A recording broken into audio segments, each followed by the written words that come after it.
बिस्मिल्लाहिर्रहमानिर्रहीम। नाज़रीन अस्सलाम वालेकुम। प्रोग्राम है बाखबर, मैं हूँ यासिर रहमान। आज के पहले मौजू में हम बात करेंगे।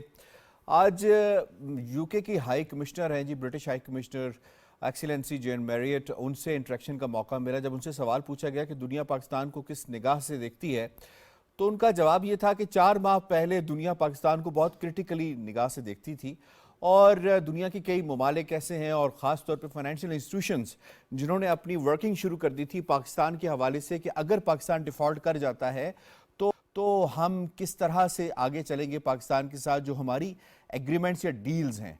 लेकिन उनका ये भी कहना था कि 4 माह के अंदर जिस तरह से इस निगरान हुकूमत ने माशी इक़दामात किए हैं वो अनप्रेसिडेंटेड है, मार्वलस हैं और कमेंडेबल हैं।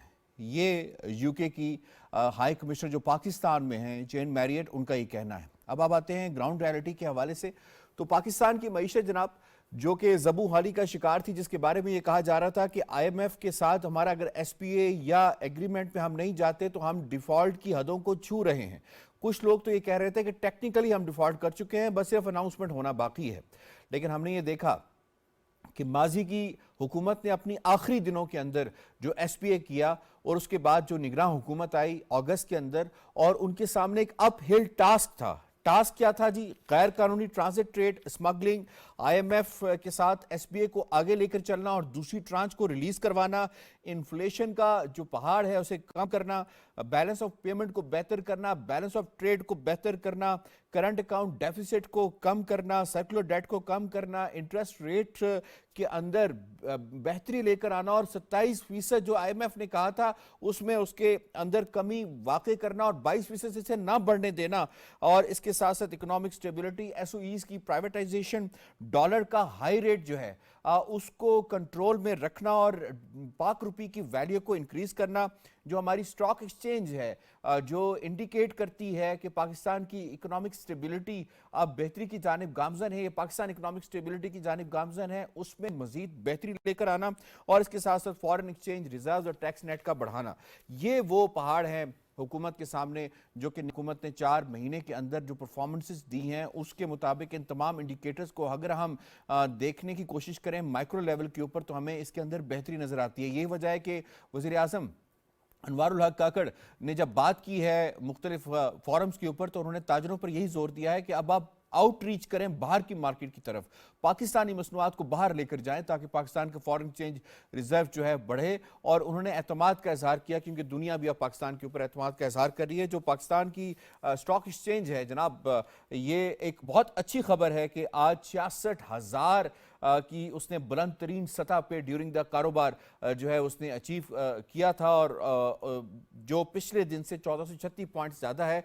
ये बहुत हौसला अफजा बात है। इस पर हम बात करेंगे आज कि अपने ज़बरदस्त पैनल से। सबसे पहले तारुफ करवा देते हैं। आज हमें ज्वाइन किया डॉक्टर फारूक आदिल साहब ने, आगा इकरार हारून साहब ने, डॉक्टर ताहिर नईम मलिक साहब ने, सज्जाद अनवर साहब ने और नौशाद अली साहब ने। तमाम पैनलिस्ट को खुश आमदीद कहते हैं। सवाल होगा शनीला साहबा आपसे, पाकिस्तान की मईशत पर सरमायाकारों का एतमाद जो है बज़ाहिर बहाल होता नजर आ रहा है। क्या 2024 पाकिस्तान की माशी उड़ान का साल हो सकता है या होगा? यासिर, हमें उम्मीद भी रखनी चाहिए और एक पाकिस्तानी के तौर पे हमें ये दुआ भी करनी चाहिए कि अल्लाह करे कि 2024 जो है पाकिस्तान की माशी उड़ान का साल बने। देखिए, यही मुल्क था 4-5 महीने पहले की, आप खुद बता रहे हैं कि लोग यही सोच रहे थे कि पाकिस्तान डिफॉल्ट कर जाएगा, यहाँ पे बहुत बुरे हालात होंगे, खाना जंगी की तरफ हम चले जाएंगे, श्रीलंका जैसी सिचुएशन हो जाएगी। डॉलर के बारे में कहा जा रहा था कि कहीं वो 400-500 की हद क्रॉस कर जाएगा, पेट्रोल यहाँ पे नायाब हो जाएगा, लोगों को मिलेगा नहीं, महंगाई अपनी इंतहाओं पे चली जाएगी और स्टॉक एक्सचेंज हमारी बैठ जाएगी। लेकिन आज अगर हम उन 4-5 सालों के बाद जाके देखें तो हमें बहुत से मुस्बत चीजें नजर आ रही हैं। स्टॉक एक्सचेंज जो है वो 64,000 क्रॉस कर गई है और बड़े लंबे अरसे के बाद ये 66,000 क्रॉस कर गई है। और हमें याद है कि कुछ महीनों पहले तक हमारा ये होता था 48 की नफसियाती हद अबूर कर ली, 47 की नफसियाती हद अबूर कर ली, इस टाइप की जो हम चीजें सुन रहे थे। और आखिरी दफा अब माहिर 2017 नफ्सियात भी में परेशान है, ये क्या हो रहा है? ये क्या हो रहा था 2017 के अंदर। आखिरी दफा हमने 50,000 की जो हद थी उसके बारे में सुना कि पाकिस्तान की स्टॉक एक्सचेंज उसको क्रॉस किया, और आज 66,000 हमने क्रॉस किया हुआ है। डॉलर की जो उड़ान थी वो रुकी हुई है। पेट्रोल की जो कीमत बढ़ रही थी वो भी 1.5 महीने से उसी जगह पे रुकी हुई है। बहुत सी चीजें जो है वो बेहतर हो रही हैं, लेकिन अगर आप आम आवाम की नजर से देखें तो उनका सबसे बड़ा मसला अभी भी महंगाई है। ये जो ऐसे ही महंगाई है ये आर्टिफिशियल तरीके से बढ़ी हुई है। इसको कंट्रोल किया जा सकता है। जो बहुत नाजायज मुनाफाखोरी है उसको कंट्रोल करने का कोई मैकेनिज्म बनाना होगा, क्योंकि देखें जो आईएमएफ शराइत लगाता है कि आपने ये चीजें पूरी करनी है, जैसे कि आपका सर्कुलर डेट बहुत ज्यादा बढ़ा हुआ है तो हम बिजली की कीमत बढ़ा रहे हैं, गैस की कीमत बढ़ा रहे होते हैं, उससे गरीब आवाम के ऊपर बहुत ज्यादा जो है बोझ पड़ रहा होता है। जो अमीर तबका है वो सारा का सारा सोलर के ऊपर शिफ्ट हो रहा है, लेकिन जो ठीक। गरीब तबका है उसने तो हर महीने जाके वो बिजली का बिल अदा करना, और अभी फिर 3 रुपए पर यूनिट बढ़ ये गया ऐसे है। ही है, उसके बिजली और बाद गैस जाके की फिर आगे प्राइसेस दिन बढ़ेगा, ब दिन गैस की बढ़ती जा रही। प्राइसेस बहुत ज्यादा बढ़ गई कि अगर आप इस्तेमाल करें ना करें ठीक। 500 रुपए आपको बिल आना ही आना है। उसको कंट्रोल करने की बहुत ज्यादा जो है इस वक्त ठीक है, जरूरत है आपने कि आपने कोई दोनों ऐसे। दोनों जो एलिमेंट्स हैं वो दिखाए हैं, आपने पॉजिटिव भी दिखाया और क्रिटिकल जो इशू है, चैलेंज है, वो भी बताया। पॉइंट आ गया जी आपका। मैं डॉक्टर फारूक आदिल साहब इसमें आपको शामिल करूंगा। ये फरमाइए कि जो इक़दामात निगरान हुकूमत ने इन 4 माह के अंदर किए हैं, क्या हमारी मईशत के ऊपर, आम आदमी के ऊपर तो बात करेंगे, मईशत के ऊपर बिलखुसूस जो हमारी परसेप्शन है उसमें किस हद तक असर आना शुरू हो गया है और कितनी चेंज हो रही है इंटरनेशनली भी और लोकली भी, कॉन्फिडेंस कितना बहाल हो रहा है? देखिए, ये जो इंटरनेशनली और लोकली जो कॉन्फिडेंस की बहाली है उसके बड़े ज़बरदस्त इशारे आपने अपनी इब्तदाई गुफ्तगू में दिए हैं।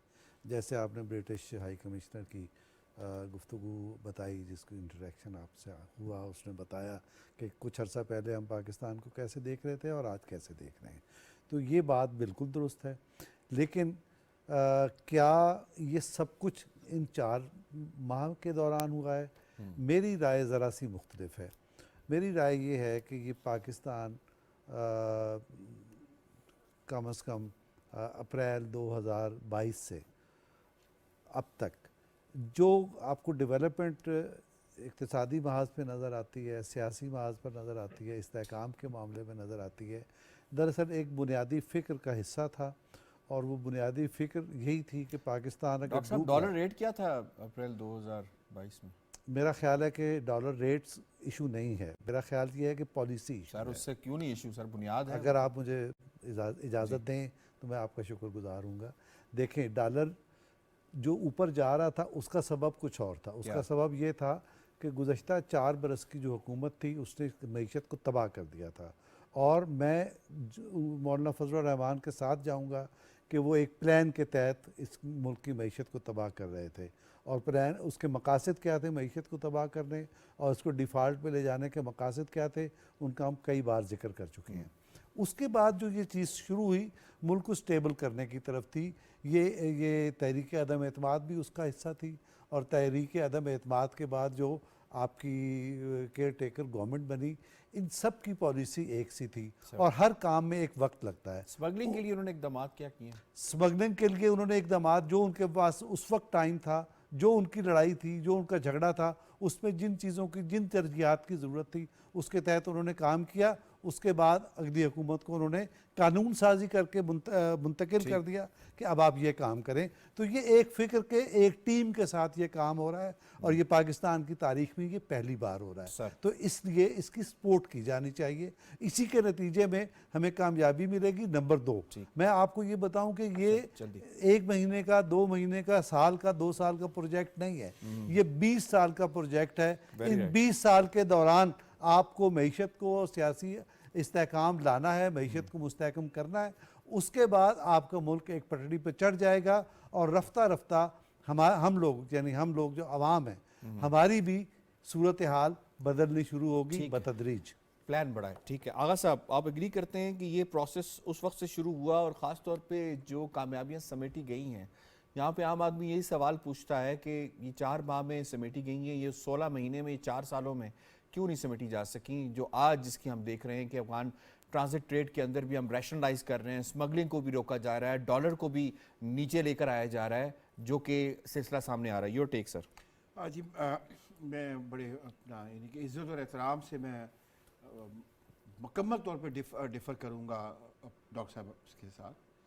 ये है कि मैं आपको वेलकम करता हूँ जी इस पर। बात ये है कि इन्होंने यहाँ से इनकी एक स्टेटमेंट कि जी कानून ऐसे बना के दे दिए गए इंटरम को, जिनको इस्तेमाल करते हुए आज ये हमने गेंस लिए हैं।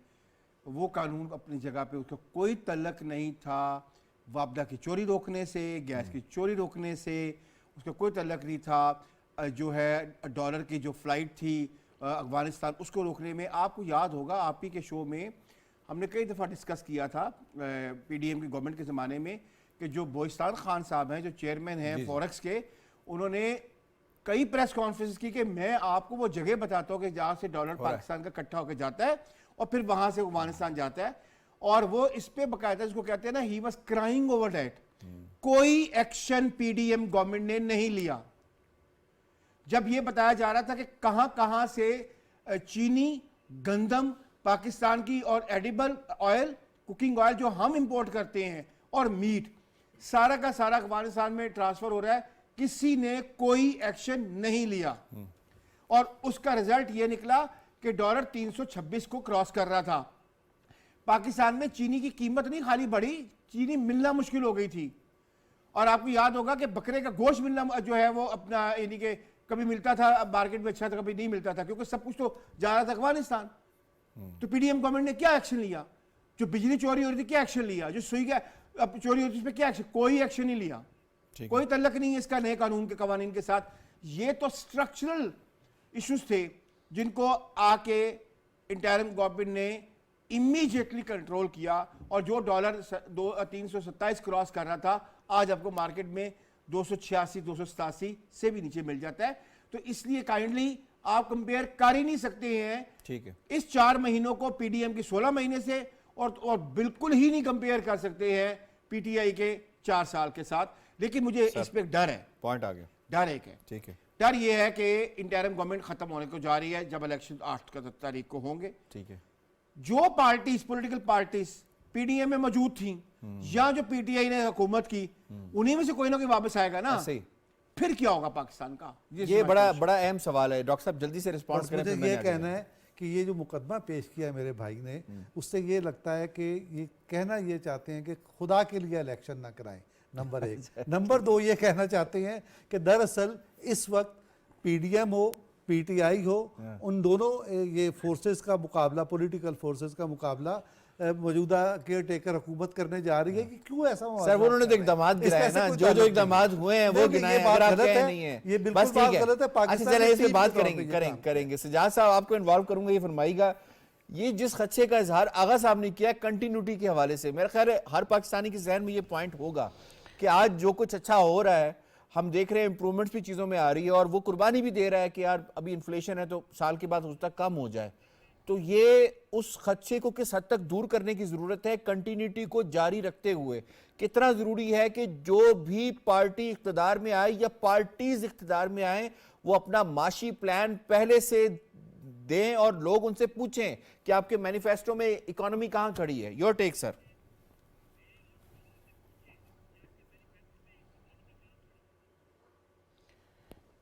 देखें, जो डॉक्टर फारूक आदिल साहब ने कहा है वो पार्शली वो भी ठीक है, और जो जिस डर का इजहार किया है अपना आगा साहब ने वो भी ठीक है। ये इसमें तो कोई शक नहीं है कि अगले 20 साल के लिए पाकिस्तान को एक अनइंटरप्टेड स्टेबिलिटी चाहिए, अनइंटरप्टेड सस्टेनेबिलिटी चाहिए, अनइंटरप्टेड एक सिक्योरिटी चाहिए पाकिस्तान को अपनी मईशत को बेहतर करने के लिए। क्योंकि मईशत को निगरान गवर्नमेंट का ये क्रेडिट ज़रूर जाता है कि उन्होंने जो आईसीयू में थी हमारी मईशत, उसको थोड़ी सी मरम पट्टी करके उसको वार्ड में ले गए, लेकिन वो उसको मल्टीपल प्रॉब्लम बीमारियों का सामना है इस मईशत को। तो 20 साल का एजेंडा तो ठीक है डॉक्टर फारूक आदिल साहब का कि 20 साल के लिए पाकिस्तान को एक इस तरह की डेमोक्रेसी, इस तरह की सिक्योरिटी, इस तरह की सस्टेनेबिलिटी और ये सारी चीज़ें चाहिए। लेकिन जो डर है आगा इकरार हारून का वो ये है कि पाकिस्तान अनफॉर्चुनेटली, पाकिस्तान की इकॉनमी, पाकिस्तान का फ्यूचर वो विक्टिम रहा है हर 3 साल के पीरियड के बाद एक नई डिस्टेबलाइजेशन का, एक नए क्राइसिस का, एक नई इनसिक्योरिटी की लहर का और बहुत सारे दीगर मसाइल का जो हमने विटनेस किए है पिछले 15-20 सालों में। अगर वो कंटिन्यूटी जारी रहती है, एक नेगेटिव जो डिस्टॉर्शन है पॉलिटिक्स में, नेगेटिव डिस्टॉर्शन है इकॉनमी में, तो फिर तो हम कहीं हमारा बिल्कुल कोई फ्यूचर नहीं है। लेकिन अगर अगले 20 साल तक के लिए स्पाइलर्स को रोक दिया जाएगा और पाकिस्तान को एक बेहतर, एक पीसफुल और एक सस्टेन्ड डेमोक्रेसी की तरफ लेकर जाया जाएगा, एक अच्छी एनवायरनमेंट होगी, पॉलिसीज़ अच्छी बनेंगी जो बननी चाहिए, वो इसहाक डार साहब की तरह 6 महीने ज़ाया नहीं करने चाहिए, बल्कि अब कोई वक्त भी नहीं है ज़ाया करने के लिए। ठीक है। तो मैं समझता हूँ केयर टेकर सेटअप को जो सबसे बड़ा जो इनका था ना, एक ताकत थी, स्ट्रेंथ थी, वो ये थी कि जनरल आसिम मुनीर साहब ने ये जो बॉर्डरिंग की सूरत हाल थी उसको संभाला अपनी सिक्योरिटी फोर्सेस के जरिए और अपनी फोर्सेस को भी पैगाम दिया कि अकाउंटेबिलिटी होगी अगर इस मामले में कोई मुदाखलत होगी तो। ठीक है। तो नौशाद साहब और काम करते, तो बेसिकली ये पॉलिसी थ्रू आउट होनी चाहिए, हमेशा के लिए होनी चाहिए। ये 3 पॉइंट आ गया। नौशाद साहब इसमें आपको इन्वॉल्व करूंगा सर। नौशाद साहब फरमाइएगा कि चार्टर ऑफ इकोनॉमी सर अभी हुआ नहीं है, लेकिन इंटरिम गवर्नमेंट ने जो काम किए हैं उसके रिजल्ट्स हमें नज़र आना शुरू हो चुके हैं। हमारी जो परसेप्शन इंटरनेशनली है वो भी, जैसे मैंने आपको बताया, अपनी आंखों से देखा, कानों से सुना, सवाल किया, तो वो बेहतर हो रही है इंटरनेशनल परसेप्शन भी। तो ये फरमाइएगा कि अब चार्टर ऑफ इकोनॉमी कितनी ज़रूरत है, क्या इसके बगैर कोई पॉलिटिकल पार्टी आगे अपनी कंटिन्यूटी बरकरार रख सकेगी और सरवाइव कर पाएगी? देखिए, चार्टर ऑफ इकोनॉमी हो चुका है और ये चार्टर ऑफ इकोनॉमी जो है ये पीडीएम के दौर में ही हुआ था। ये जो SIFC बनाई गई थी और उस वक्त जितनी भी वर्किंग की गई थी, असल में देखिए एग्जीक्यूशन जो है वो ओवरनाइट नहीं हुआ करती।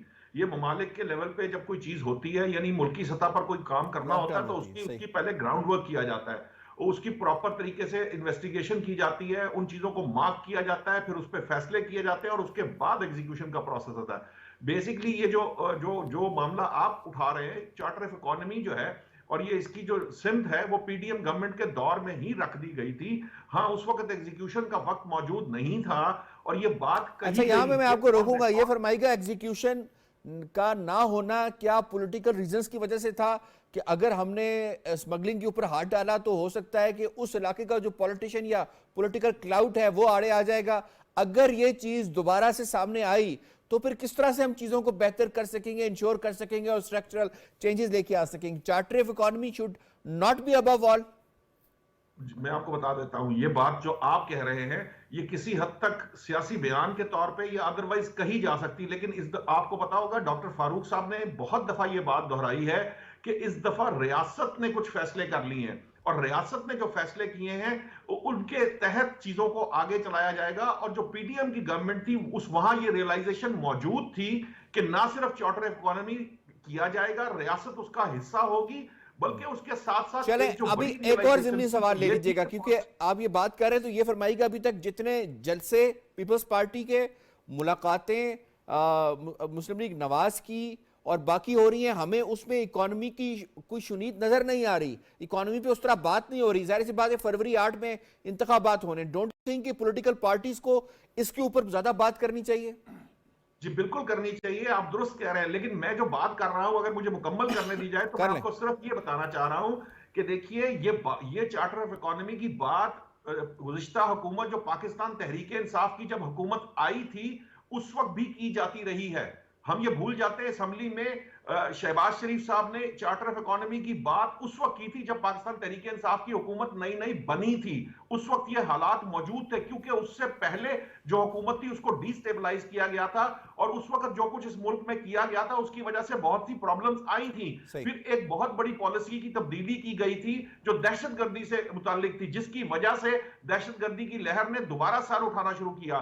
तो फिर रियासत के अंदर ये एहसास जागा कि पॉलिसियों का तसलसल बहुत जरूरी है। अगर ये नहीं होगा तसलसल जरूरी है, सही है, उसी ठीक की पॉइंट आ गया continuity सर। जो है वो पीडीएम ने कंटिन्यू किया और उसी सर। ने वो चीजें लाइजन वो चीजें लाए कर दी जिसके बिहाफ पे अब निगरान हुकूमत जो है वो काम कर रही थी, काम उसने कर रही, execute किया सही है हो गया, और सही फिर है। continue मैं करेगा। डॉक्टर ताहिर नहीं मलिक साहब इसमें आपको इन्वॉल्व करूंगा सर। ये फरमाइएगा, अभी कुछ देर पहले इंफॉर्मेशन मिनिस्टर साहब की कोयटा में एक प्रेस कॉन्फ्रेंस थी, उन्होंने भी मईशत के हवाले से बात करते हुए कहा कि Pakistan is heading towards economic stability. तो एक तो ये जो अभी जो चीज़ें अचीव हो चुकी हैं इनको सस्टेन करना कितना ज़रूरी है और मज़ीद कितना काम करने की ज़रूरत है, जो भी आने वाली हुकूमत आगे आती है उस पर जिम्मेदारी कितनी बड़ी होगी। पाकिस्तान की मईशत के स्ट्रक्चरल इशूज़ हैं और जाहिर है कि एक दो हुकूमतों पे हम ब्लेम नहीं कर सकते। मईशत की सिमत और कुछ उसके साख्तियाती मसाइल की जानिब ये इस वक्त जो हम डिसीजन ले रहे हैं, मैं तो ये समझता हूँ कि इस बहस में पड़े बगैर कि ये पिछली हुकूमत और ये हुकूमत, असल बात जो है वो ये करनी चाहिए कि ये रिफॉर्म का प्रोसेस कंटिन्यू करना चाहिए। अब रिफॉर्म्स क्या हुई हैं? एक तो करेंसी स्टेबलाइजेशन के जो सटे पे और जो हुंडी और जो ग्रे चैनल्स के ज़रिए, स्मगलिंग के ज़रिए, गैर कानूनी ज़राए के ज़रिए करेंसी का लेन देन हो रहा था, ये इसी तरह नेक्स्ट गवर्नमेंट यकीनन इस पे करेगी। दूसरा, स्मगलिंग के बजाय रीजनल ट्रेड। स्मगलिंग जब होती है तो वो दो इंडिविजुअल्स के दरमियान होती है और वो ग्रे इकॉनमी होती है, स्टेट को उससे नुकसान होता है। तो ट्रेड इनकरेज होना चाहिए, रीजनल ट्रेड। उसके लिए जो भी हुकूमत आएगी वो उसका फोकस होगा और ख़ास तौर पे PMLN का बड़ा कंसिस्टेंट मौक़िफ़ रहा है। हम उनकी सियासत से इख्तिलाफ कर सकते हैं, लेकिन मियाँ नवाज़ शरीफ जो हैं वो नॉर्मलाइजेशन के हक़ में हैं, वो रीजनल ट्रेड के हक़ में हैं और वो डेवलपमेंट के हक़ में। तो ये जो चीज़ें, इसको एक तसलसल के साथ सियासी पार्टियाँ आगे ले जा सकती हैं। जो तीसरी चीज़ ये है कि जो स्टेट इंस्टीट्यूशंस हैं जो खसारे में और जो इंजेक्ट कर रहे हैं, हर महीने हम उनको टैक्स पेयर मनी इंजेक्ट कर रहे हैं, उसके बारे में भी एक तय हुआ है और अपनी सिमत से चीज़ें आगे बढ़ रही हैं। और जो चौथी चीज़ है कि जो बैरून मुल्क सरमायाकारी होती है उसको यहाँ कानूनी तहफ़्फ़ुज़ नहीं होता। हमारे जुडिशल सिस्टम में या जो और तहकीकाती इदारे हैं मसलन नैब वगैरह है, उसकी वजह से फ़ॉरेन इन्वेस्टर और लोकल इन्वेस्टर जो हैं उनके लिए एक एंटी बिजनेस एनवायरनमेंट है। तो इसको हाँ रियासत की सतह पे इन इश्यूज को एड्रेस किया गया है और सरमाया हम अपनी मईशत के हुजम को इस वक्त रियलाइज कर रही है गवर्नमेंट और स्टेट के मईशत के हुजम को बढ़ाना है। उसके लिए साजगार जो फिजा है उसके लिए ये इकदाम किए गए हैं जो मेरी उम्मीद है कि आगे भी जारी रहे। ठीक है, SIFC के जरिए सिंगल विंडो का ऑपरेशन भी किरण, ये भी एक बड़ी बात है। ठीक, रियल एस्टेट के बजाय एग्रीकल्चर पे फोकस है जो प्रोडक्टिव है, विच इज गुड। किरण, हम दूसरे मौजू की जानिब बढ़ेंगे। दूसरे मौजू से पहले यहाँ पर रहते हैं ब्रेक, तो दूसरा मौजू भी इंपॉर्टेंट है, साथ रहिएगा।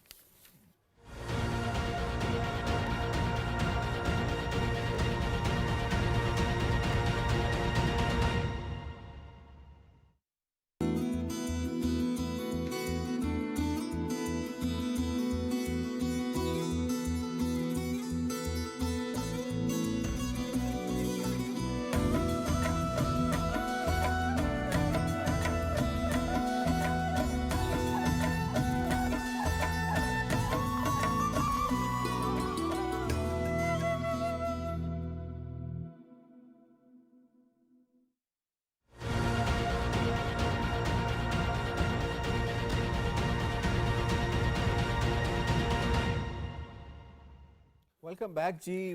23 नवंबर को इलेक्शन कमीशन का एक फ़ैसला आता है, उसके अंदर कहा जाता है कि जो PTI ने इंट्रा पार्टी इंतखाबात करवाए थे वो इंट्रा पार्टी इंतखाबात जो हैं वो एज़ पर SOPs नहीं थे और बार बार इनको कहा गया है अब 20 दिन के अंदर अगर नहीं कराएंगे तो इनसे बल्ले का निशान वापस ले जाएगा।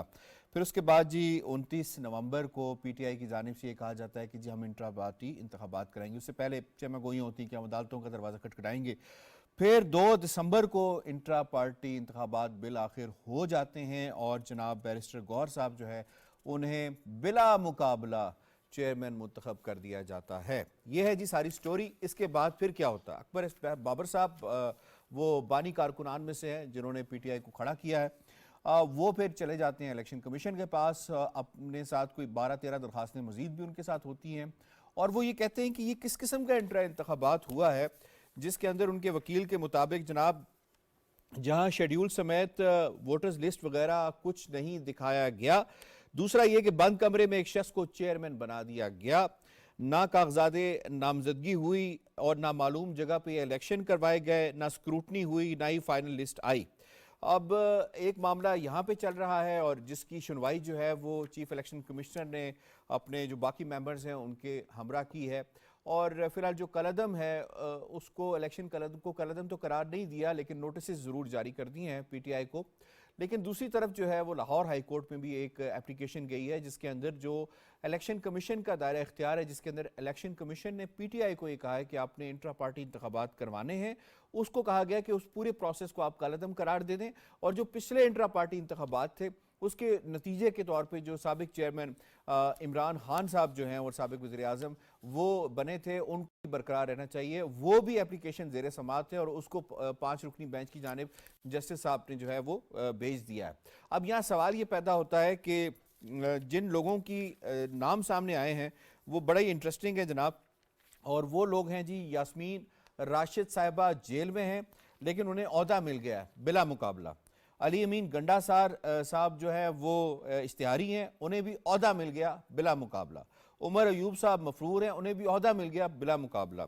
अच्छा, ये जो गौर साहब हैं जब इनका इंतखाब होता है या इनकी सिलेक्शन होती है as a matter of fact, तो ये कहते हैं कि जनाब आके कि ये जो ओहदा है ये मेरा नहीं है, ये इमरान खान साहब का है और ये मैं यहाँ पे उनकी तर्जुमानी उनकी नुमाइंदगी कर रहा हूँ। जो माइंडसेट यहाँ पे दिखाया गया वो यही दिखाया गया कि यहाँ पे मेरी कोई हैसियत नहीं है और वो जो हैसियत है वो उसी शख्स की है। अब यहाँ सवाल ये पैदा होता है कि क्या पीटीआई के पास इन मफरूर इश्तिहारी लोगों के अलावा कोई ऐसा बंदा कारकुन नहीं था जिसको इस बज़ाहिर इंट्रा पार्टी इंतखाबात में खड़ा करते और उसको कोई ओहदा दिया जाता? इस पर बात करेंगे जनाब। सवाल होगा शिनला साहबा आपसे, पीटीआई के इंट्रा पार्टी इंतखाबात क्या 26 साल जदोजहद इस तरह की जमहूरियत और पार्टी के क़याम के लिए की गई है? आपका टेक सर। मैम देखिए, इमरान खान को एक जमहूरी शख्स या सियासतदान समझना ही सबसे बड़ी हमारी गलती है। वो जमहूरी सोच उनकी तो कभी रही ही नहीं है। पूरे मुल्क के अंदर जब उन्होंने हुकूमत की है, वो आके वजीर आज़म बने, तो क्या उन्होंने एक जमहूरी तरीके से ये हुकूमत चलाई थी? वो तो अपने ऑपोजिशन लीडर के साथ 4 साल पार्लियामेंट के अंदर आकर उन्होंने कभी हाथ उसके साथ मिलाया नहीं था। ऑपोजिशन के साथ कभी वो बैठे नहीं थे। ऑपोजिशन उनको कहती थी मिसाके जमहूरियत करें, वो उनकी बात सुनने को तैयार नहीं होते थे। फिर जब वो आईनी तौर पे अपने ओहदे से हटे तो उसके बाद मुल्क के अंदर जो फसादात करवाते रहे, जो 9 मई उन्होंने किया, जो एक जुर्म में आता है उनके, वो उसके बाद क्या उनकी सोच जमहूरी हो सकती है? वो तो सदारती निजाम लाना चाहते थे, एक आमिर सदर बन के इस मुल्क के अंदर ताहयात हुकूमत करना चाहते थे, तो उनकी पार्टी के अंदर जमहूरियत कैसे आएगी? ये तो सिर्फ इलेक्शन कमीशन का एक फैसला आया कि अगर आप इलेक्शन नहीं करवाएंगे तो बल्ले का निशान जा सकता है। और चूंकि इमरान खान साहब सोच रहे हैं कि मैं पाकिस्तान का इस वक्त सबसे पॉपुलर लीडर हूं और मेरी जिस दिन इलेक्शन होने हैं तो लोगों ने ऐसे धड़ाधड़ मुझे वोट डालने के रिकॉर्ड टूट जाना, तो वो उस डर से कि बल्ले का निशान चला गया तो कहीं लोगों को कोई कंफ्यूजन ना हो, तो उन्होंने ये इलेक्शन करवाए। उसमें भी उनको एक इनसिक्योरिटी नजर आई कि वो एक ऐसे शख्स को जिनका पार्टी के साथ ताल्लुक ही चंद महीनों का था, जो कोई सियासी स्ट्रगल ही नहीं थी उनकी पार्टी के लिए, उसको लाकर मुसल्लत कर दिया। आज भी इलेक्शन कमीशन के बाहर पीटीआई के वर्कर्स एहतजाज कर रहे थे इस इलेक्शन के खिलाफ। तो यही से आप इलेक्शन का अंदाजा लगा लें। ठीक है, जरा शॉर्ट रखेंगे जी कि वक्त कम है। डॉक्टर साहब, डॉक्टर फारूक आदिल साहब, इमरान खान चेयरमैन थे, हैं, ताहयात रहेंगे बैरिस्टर गौहर अली खान, ये क्या माइंडसेट है सर? अच्छा, ये तो गौहर अली खान ये बात कह रहे हैं ना, जो उस जब ये इलेक्शन अनाउंस किए गए तो उस वक्त बैरिस्टर अली जफ़र ने क्या कहा? उन्होंने ये कहा कि ये देखें, ये जो इलेक्शन वगैरह जो हो रहा है ये कागजी कार्रवाई है, ये कानून का पेट भरने के लिए है। तो मेरा तो इस पे मुतालबा ये है कि आप एक धोखाधही का एक मुकदमा दर्ज होना चाहिए कि अगर आप कानून को आई वाश के लिए ये सब कर रहे हैं और आपका मकसद ये नहीं है और ये सब कुछ कागजी की कार्रवाई है, तो ये तो एक धोखाधही की वारदात है।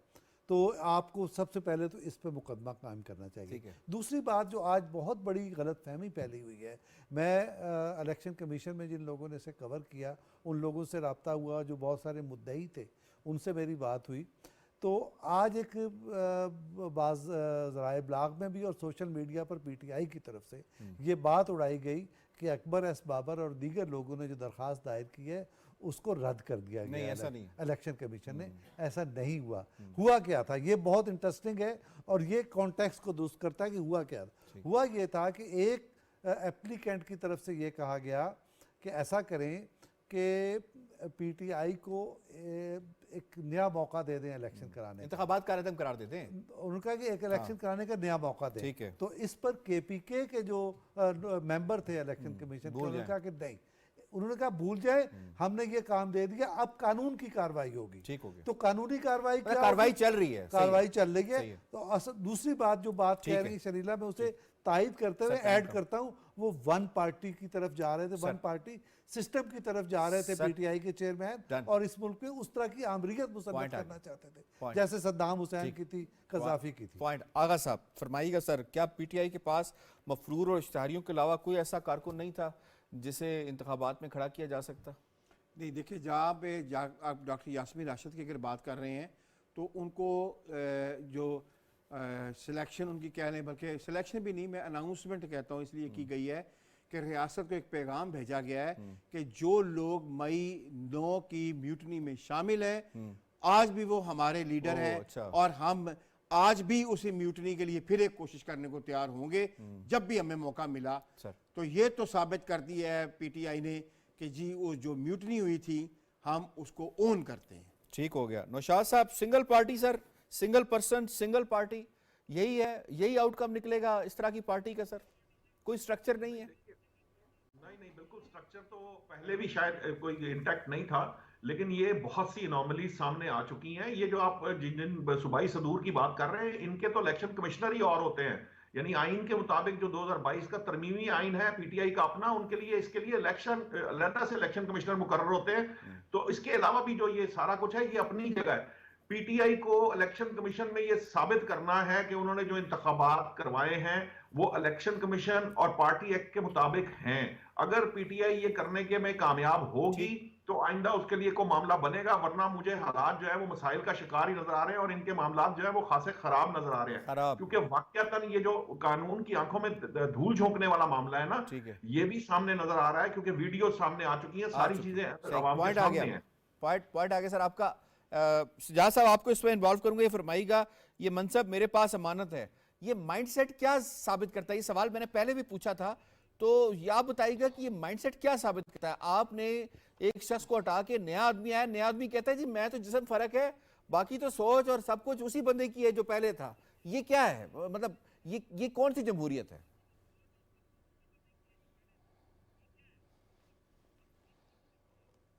हाँ, ठीक कह रहे हैं आप, लेकिन ये पुराना मामला है, ये कोई नया मामला नहीं है। जब नहीं, ये तो नई पार्टी ये थी ना, बेनामी तो तब्दीली पावर्स का नारा मिलती लगाया है था कुछ लोगों को, जब कोई कानून का शिकंजा किसी सियासी जमात के खिलाफ तब्दील। यार देखें, बेसिकली बात यह है कि आपकी जितनी भी पॉलिटिकल पार्टियां हैं ना, उनमें सब में इस तरह के ही हालात रहे हैं। कभी अमीन फ़हीम ने कहा मेरी लीडर बेनज़ीर भुट्टो है, लेकिन वो सदर बन गए। मियाँ शहबाज शरीफ आज तक कहते हैं कि पार्टी का सदर मैं हूं, लेकिन मेरा कायद मियाँ नवाज शरीफ है, जिनके पास वो कोई ओहदा नहीं था। तो अगर ये कह रहा है, वैसे भी बैरिस्टर गौहर को कौन पीटीआई वाले चेयरमैन बनाते अगर इमरान खान उसको नॉमिनेट ना करता, आपस की बात है। लेकिन फिर कागजी कार्रवाई होगी ये ना सवाल जरूर है कि जो अकबर बाबर ने आज कहा है कि सारी पीटीआई की समेत, पीटीआई, उन्होंने कहा कि पीटीआई समेत पीटीआई को भी भुगतना पड़ेगा, वो जो उन्होंने एक फजूल किस्म का इलेक्शन करवाया उसके कॉन्सिक्वेंसेस उनको भुगतना पड़ेंगे। और दूसरी पॉलिटिकल पार्टियों का भी कहा है ना अकबर बाबर ने कि उनको भी कानून के मुताबिक अपने इलेक्शन करवाने होंगे। सब ने अपने अपने हाथ खड़े करवा के लीडर बनाए हुए हैं ना, ये भी एक मसला है, आपके पॉलिटिकल कल्चर का भी मसला है। लेकिन इमरान खान साहब जो हैं या पीटीआई जो है वो इस, मैं समझता हूँ कि इस पॉलिटिकल कॉमेडी के इंतहा पर हैं। वो तो कल्ट है ना जो आगा इकरार कहते हैं, सही है। वो तो बेसिकली एक वन मैन शो है और वो उसका इजहार हर जगह पे होता है, हर तरफ होता है। सही। इसलिए मैं तो कोई पॉइंट शौक आ गया नहीं हूँ सर, इसके पॉइंट आ गया। ऊपर। और अगर वो उनके खिलाफ कोई कार्रवाई होती है, बल्ला उनसे ले भी लिया जाता है कोई, हाँ, तो कोई और सिंबल पे वो इलेक्शन लड़ लेंगे। सर मसला ही सिंबल का ना, सिंबल का मसला होता तो ये फिर फाइल के पेट कैसा भरता। डॉक्टर ताहिर नहीं मलिक साहब, सर आपके पास आऊँगा, ये फरमाइएगा, इस माइंड सेट के साथ जब आप पार्टी चला रहे होते हैं तो अगर मुल्क की भागदौड़ मिलती है आपको, तो फिर माइंड सेट क्या चेंज हो जाएगा या क्या चेंज हो सकता है? और इस तरह के माइंडसेट को हम जमहूरी माइंडसेट कह सकते हैं? यकीनन नहीं। मैं समझता हूँ कि पार्टी के अंदर जो इंतखाबात का मामला है उसकी अहमियत या स्पिरिट ये है कि एक आम कारकुन कहता है कि पार्टी लीडर को मैंने मुंतखब किया, और आम आवाम कहती है कि मैंने अपने वज़ीर आज़म को मुंतखब किया। तो ये दोनों इस चीज़ की नफ़ी हैं।